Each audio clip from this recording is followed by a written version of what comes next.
PSG Fan TV, bonsoir à tous, bonsoir Basto. Bonsoir à vous. Un match assez compliqué finalement qui se conclut ou qui se dénoue par un éclair d'Mbappé.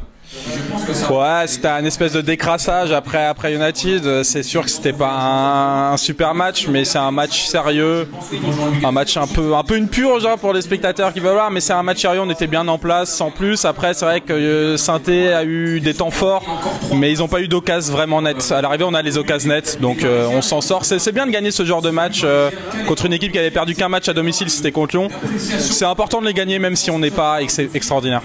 Quels ont été tes 3 meilleurs Parisiens ce soir?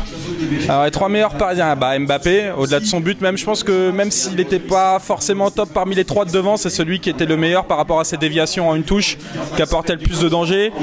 Après j'ai bien aimé Marquinhos, surtout dans les premières minutes, dans ce poste de défenseur droit. Au début c'est vrai qu'il a fait pas mal de longs ballons. On sent que son rôle de milieu lui permet d'être plus libéré dans la relance de ce qu'il était avant quand il était purement d'essai. Sinon, qui je peux mettre, même s'il prend son jaune, Bernat j'ai bien aimé, avec beaucoup d'ouverture en première mi-temps. Il y a eu trois superbes ouvertures en première mi-temps qui étaient pas mal, donc je dirais ces 3-là. Est-ce que Marquinhos serait la parfaite illustration de ce coaching à la Tourelle?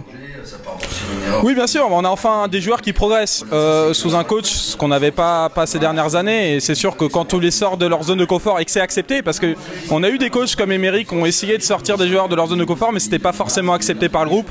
Là, ça semble être, donc c'est ce qu'il faut. Ouais. D'accord. Mercredi, donc un match en retard face à Montpellier. Comment tu vois cette rencontre et qu'aimerais-tu voir en termes de jeu?